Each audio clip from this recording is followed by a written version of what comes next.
Here's Dale's new Husqvarna 327P5 tree pruner. Hoorah! So he just got it. He hasn't fired it up yet. That's as far as it goes. Just a little. Doesn't bother to read the instructions. Men don't need. Real men don't need instructions. So we're gonna get this thing fired up and see how it works. What kind of extension that have, Dale? About 12 foot, looks like. Looks like about 12 foot. Okay, I'm running the barn and get the chainsaw gas.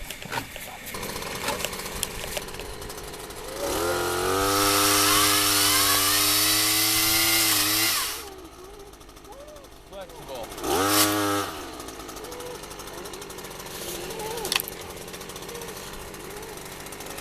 Yeah, you're butchering it good.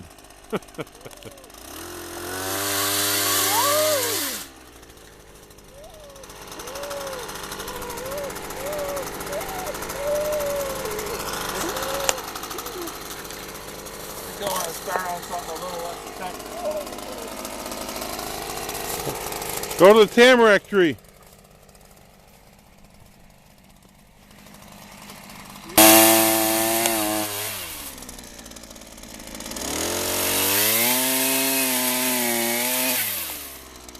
Chain on the right way?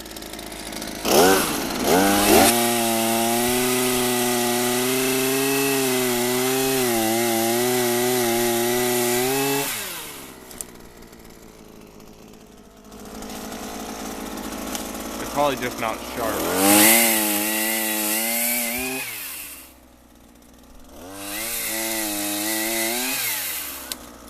Sweet. Tree pruning saw blades. Tree pruning saw blades aren't aggressive like a chainsaw because they don't want it to bind. Makes sense. Probably might want to sharpen it and sharpen it.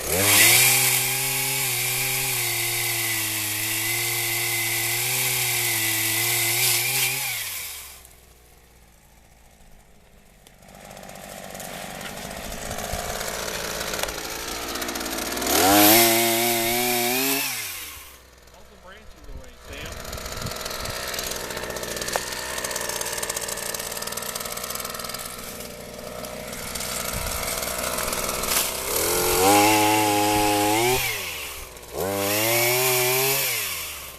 This is a Tamarack tree. It's soft wood. Soft pine. It's one of the few non-evergreen pine trees. We're on the brush pile. Up as high as you can.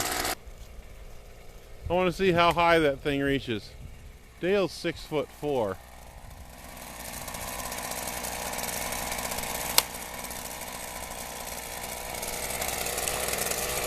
About there.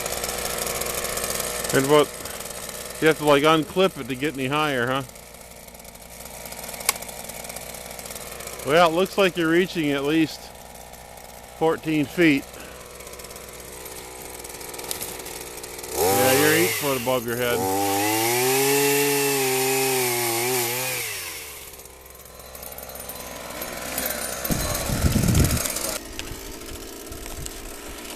Dale's working on the golden russet tree. It's a very vigorous grower. Yeah, right there. Very vigorous grower. And I can't get to the top of that tree. There you go. And now the other main leader is going to take off.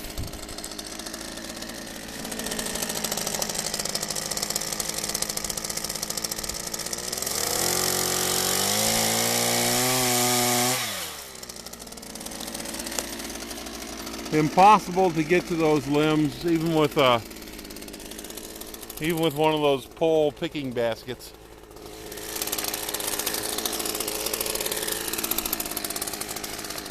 the center leader, the big one, take it back out to the next whirl. Because the tree's leaning this really heavily like this. So you need to remove 5 more feet of it. Down more. Yeah, way down there. You can get it from here, from this side. The tree's leaning to the south a lot. So we're trying to balance the tree a little bit. It's a very vigorous grower. It'll make up for it.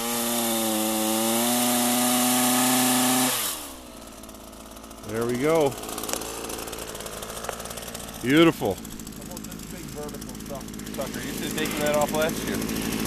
Yeah, I was thinking it would bend over like the rest of them. All it's doing is taking good juice away from the producing. I need more wood on that side of the tree though. Well, Dale and I talked it over, and we're going to cut the center leader off right here. That's about 8 foot, a good 8 foot right there at this crotch, and I can't pick apples up there anyway. What happens is I get a lot of apples up there, it bends away over and then breaks. So yeah, we cut that leader off, which isn't doing what we want it to either. So okay, Dale, take the last one off. This tree's getting a real flat top haircut today. Start them up, Sam.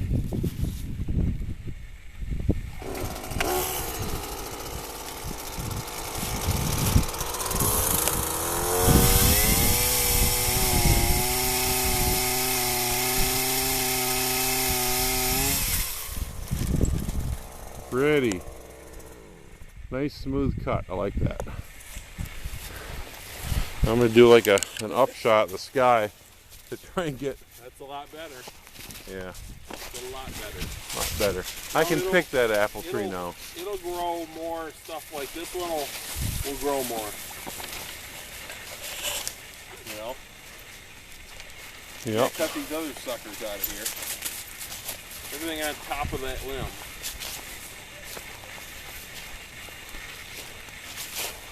Yeah, I can pick that apple tree now. Yeah. That's cool. That's where you need it. It'll still blow suckers up there that you can cut off. Yeah, it does sucker. This is a tip bearer tree. So when you cut off a limb, you don't get many apples off any of that limb anymore. So the prunes on a tip bearing, let me say this to the YouTube, on a tip bearing tree, when you do cuts on a tree, prune heavily on large branches, I found. Don't prune off the tips of branches because you end up getting rid of most of the apples. Now this tree is mature, so it's not only tip bearing out here, but it is starting to get some spurs farther up on older wood. But so it's half tip bearing and half spur, but not a lot of spurs. Okay. Good job. Whirl is right there. Yeah. No, way down here, the big one, the big fork.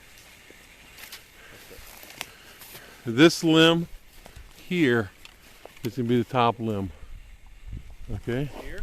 Down lower, right down there. Yeah. That's a lot of tree, but we got to shorten the tree. Right.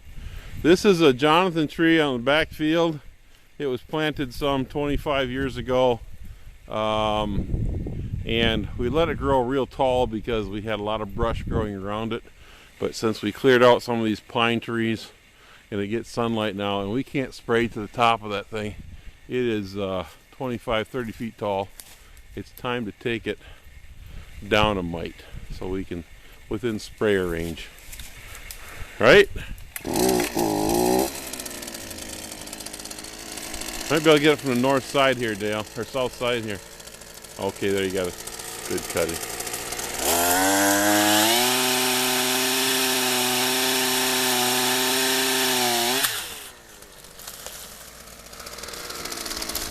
Woohoo! That tree is now manageable.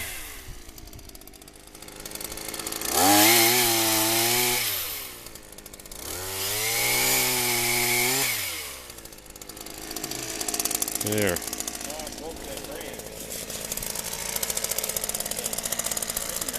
Now that's only about 8 foot high now, right at that top of the center leader. How about this pear tree? Yeah. This pear tree is another tree that was planted several years ago. This little orchard mostly died back. A couple trees survived. We call this Dean's orchard. My brother Dean, he likes pears. This pear, though, I think grew from the rootstock because it gives tiny little gritty, bad tasting pears. So we grafted some Bartlett to the lower limbs a few years ago, but the top gets all the energy. So we need to prune the thing back a little bit. Right there? Yeah, for a start.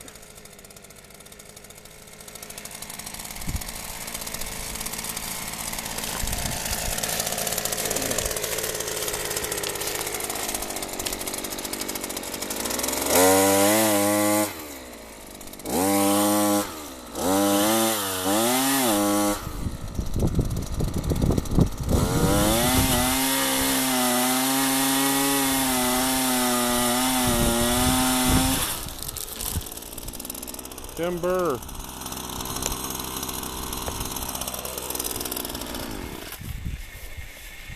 Now I'm thinking, Dale, we might have to cut that even lower so that we can graft onto it from the back of a pickup truck. Some good pears. Bartlett. We could keep grafting on all these other lower limbs. We could do that if we can get to them. Well, like this one you can get. From the truck? Okay, but not the ones way up where you cut. We've got to cut about 2 foot shorter.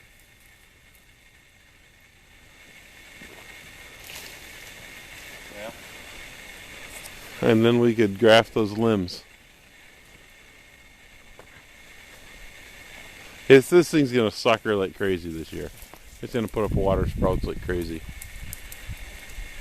We better try it there for a year. It'll just put up sprouts. Here's our Bartlett. We could summer prune it. Our Bartlett grafts here. There. A couple here that we're damaging. There we go. And on the back side. But they're just not getting much energy from the tree. Unless we were to gird around the top of those limbs, which we probably will do. You want to take it any shorter, Dale? I like how those branches are actually horizontal. Well, they're going to have pears on them this year, but they're going to be those little gritty, tasteless things. You're not supposed to prune it more than like 30% a year, right? Right.